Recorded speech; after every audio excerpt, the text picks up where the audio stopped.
Welcome back, everyone. Dustin here again, Average Guy Hi-Fi, with another beginner's guide for you guys. So those videos actually seem to be pretty popular because I'm trying to just give people my honest opinions on stuff, what I would do if I was starting over. Buying and selling kind of audio equipment, video equipment the last 20 years has been a big passion of mine and kind of like a side hobby, so I've just loved it. But I wanted to kind of put together these beginner guides to give you some advice on just normal stuff that you'd be out there shopping for, but hearing from somebody that has been there and done it over the years multiple times, a lot of cases, just to kind of give you guys a little bit of beginner type pointers. And today's topic is going to be on soundbars. Now, this can be a little bit on the controversial side, especially if you're on the audio forums and the Facebook pages and things like that. I'll see somebody, a new forum member, pop on there and ask a question about soundbars and not always get very helpful responses. They'll be like, hey, I have $200 for a soundbar. What should I get? And then people are like, hey, you need $5,000 worth of speakers. Now, I get it for the dedicated home theater pages and things like that. But I try to be a little bit more helpful with those people because the person that has a $200 budget for a soundbar could be the person that has a $15,000 budget for left and right speakers down the road. So we all have to start somewhere. And to be honest, one of my first purchases was a soundbar at Circuit City way back in the day. That kind of dates myself. But, you know, this is just a really good option for somebody that wants better sound, especially when flat screen TVs hit the market and they were all the craze. The TVs used to be able to, like my dad's Mitsubishi TV had a tube and it was heavy, but it had like an 8-inch woofer in the bottom and it had a couple decent sounding speakers built into it. So whenever the TVs kind of got thinner and thinner, the sound suffered. So enter the soundbar. And what a soundbar typically is a powered speaker that sometimes comes with a subwoofer, sometimes doesn't. And then you just plug an HDMI cable from your TV or an optical cable from your TV to a soundbar, and you get 1,000 times better sound, even for the entry soundbars, versus the speakers that are built into the TVs. So that was really kind of boosted the demand, and with that came a wave of manufacturers kind of jumping on that bandwagon. You can't go to a pawn shop these days without seeing 15 different soundbars laying there. And it's just a really good option, again, for people out there that have a little bit tighter budgets.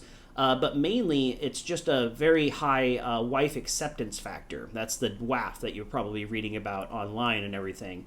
It's a simple setup. You have your flat screen TV mounted to the wall. These modern soundbars come with brackets. You can just put it right below the TV. Most of the soundbars are powered, meaning they have internal amplification, like this one right here. This is a Martin Logan Vision. And basically, you don't need a bunch of equipment. You can eliminate a receiver. You can eliminate a whole bunch of things from the chain of the speakers, the towers, all that stuff. You can eliminate that, but still get pretty good sound.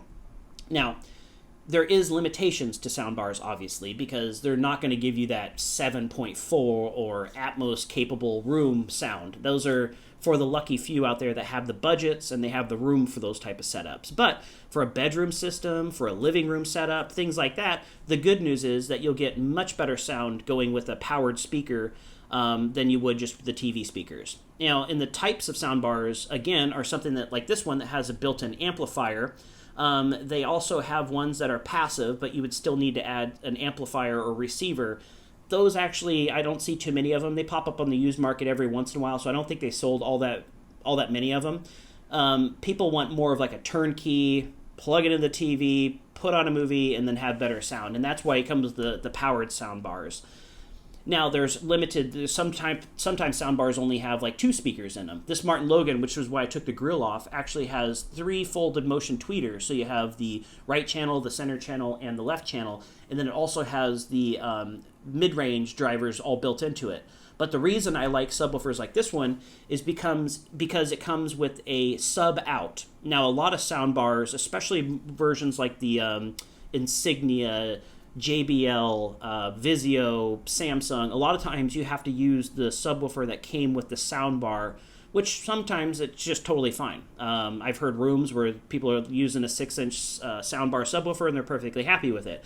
But the reason I like soundbars like this that has a sub out is because you can add a Martin Logan Vision and then run a subwoofer cable from the out on the soundbar to the in on the subwoofer, and then you have a nice heavy-duty subwoofer that's kind of anchoring the low end, which is really where a lot of power should go.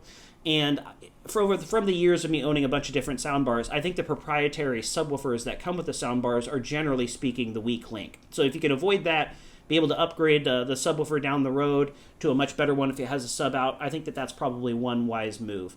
I've even seen like soundbars that are separate speakers that actually connect together. Now, it's almost like Lincoln Logs or like a Legos. You can kind of build it that direction again, but those are typically passive. So other types of soundbars, nowadays they're coming with a lot of wireless functionality to them, like Sonos. That seems to be like the brand that everybody's talking about. My friends have these big houses. They have kids, things like that. So they want something that's simple. And I think that's a lot of the consumers out there. So I wanted to make this video. It's just easy. Turn on the TV, you've got your Sonos subwoofer, you've got your Sonos wireless speakers, and you actually have really good sound coming from those. Now, it's never going to really match a dialed-in system where you have $10,000 worth of equipment, big towers, huge subwoofers, things like that, but most people don't require that. Now, if you're watching this video, you might have a little bit of an audio addiction like me, so ideally, I would still kind of go that route, have the amplifier, have the receiver, but I like the gear itself, and I think that's why this channel kind of works. I like being able to touch it, feel the heft of it, get it plugged in, listen to it, and then kind of move on to the next. So Sonos is kind of killing the game lately, and they really make high-quality products. So I don't really rag on them or anything like that, but you have like these big $2 million homes and Sonos and a Sonos subwoofer, and my brain's like, man, I would take that extra fifth bedroom and turn it into a dedicated theater, but again, I'm a little bit of a nut job, probably why I'm in 600 square feet filming this video right now. So the good news is that soundbars will really improve the quality of the TV, like the sounds that are coming from movies and Netflix and all that type of stuff. And it's pretty simple connections, and that's why they intended it that way. That wave of flat screen TVs caused the demand, so they started improving things. The early soundbars are not all that good. They were a little bit glitchy. The sound was thin, just not good. But over time, when they realized how big of a market was, they started improving things. Then you can go out and spend $1,200 on a soundbar, get some nice clear highs, good mid-bass, add a subwoofer, things like that. So that's where the market kind of shifted. And again, you can go on the second-hand market, and if you have a really tight budget out there, $100 will get you a pretty nice quality soundbar that will probably meet your needs. And it'd be perfect for like a bedroom setup or somebody that just doesn't have room to run a bunch of speakers and wires and things like that. So that's kind of the different types and things. There's a couple different options. They range from $150. I think that's probably about the bottom. I've seen some for $99, things like that, but kind of plan ahead for $150. Now, $150 on the used market will get you a much nicer soundbar, but that's kind of the entry, getting your foot in the door. And then there's some really nice soundbars that go up to about $2,000. This Martin Logan Vision was about a $1,200 soundbar when it was released. And I used one of these things for about a year, and I just loved it. I mean, obviously it wasn't a full surround sound, but when you're renting, you can't drill holes in the walls, mount surround sound speakers, things like that. So that was one kind of a good compromise I think I made, is going with something a little bit higher quality. Nowadays, these soundbars are coming with a lot of additional features and functions and things like that. One feature that I would probably avoid, now some of you will argue with me on this, but they're coming with soundbars that have Atmos modules built into the top of them. So if you have it kind of angled like flat like this, the speakers would be in the front, but then they have speakers on the top that are doing the Atmos duties. I would probably lean towards going with a higher quality soundbar that doesn't have Atmos. Take that money that they put into the Atmos modules and go with a little bit nicer quality soundbar myself. Because, the bouncy Atmos isn't ideal. I would say probably skip that. Now, the other thing that soundbar companies are kind of doing as well, too, is they're doing a lot of wireless technology. And you can get some pretty good results with that, but you still have to plug the speakers in anyway. So, I don't know. I'd probably, again, skip those features and go more towards like a better build quality soundbar that doesn't have the wireless abilities. That one I'm kind of on the fence, though. But if you want to run speaker wires and things like that, then you just put a rug down and run the wires under the rug, basically, so you can kind of hide them as much as possible. And that obviously all depends on your room and stuff like that. But So my advice would be definitely get a soundbar where it has a sub out, because you can get a much higher quality subwoofer adding it to it. And the bass, if you get some really good bass dialed in, and you kind of have an medium grade soundbar, you can still get some pretty good sound and get some pretty cool effects, especially with movies and things like that, if you have a big sub kind of anchoring the bass.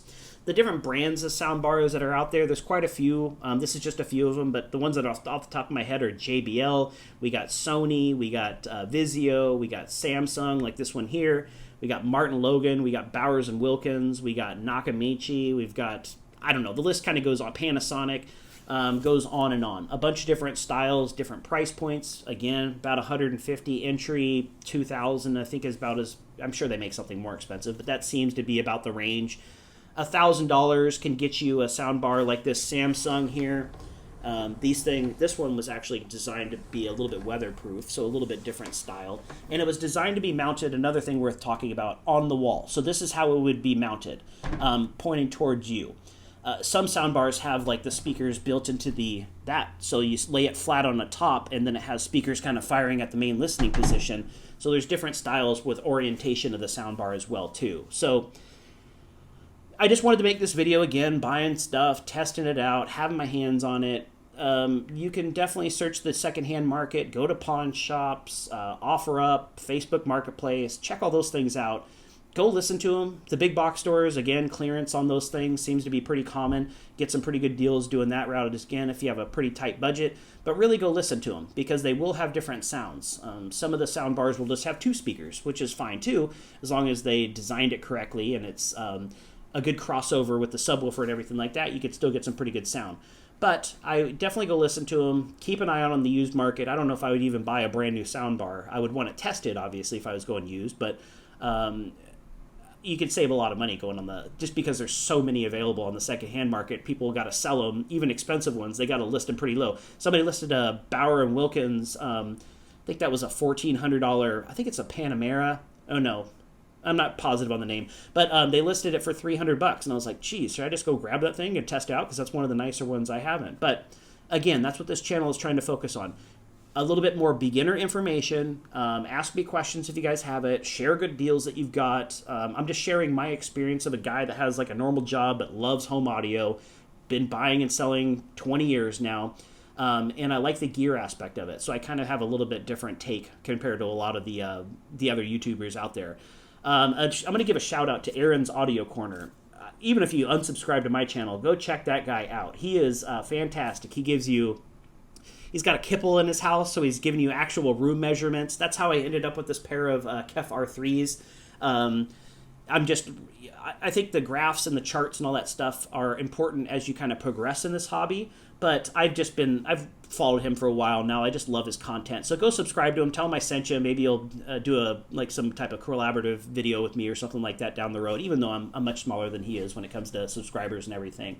But anyway, that's kind of what I wanted to do. Put together this video for you guys, give you some pointers, give you some brands, some price points, just some general information so you're a little bit more educated when you're out there doing a little bit of shopping for sound bars. And again, they're totally worth it. If you're doing TV speakers, it's a simple setup. It gives you much better sound. And then it's also a really nice entry point to see if you want to go down this slippery slope of kind of audiophile quality speakers. Another option would be going with a 2-channel, 2 bookshelf speakers and a receiver, things like that. But again, more space, extra equipment, a little bit. It just has its plus and minuses. But that's, again, what I wanted to put this video together just for you guys so you have a little bit of additional buyer's ammunition when you go out shopping for sound bars. My name is Dustin. The name of the channel is Average Guy Hi-Fi. So please subscribe, leave comments, let me know if I'm doing something wrong. I'm open to criticism, all that type of stuff. Thank you guys for stopping by.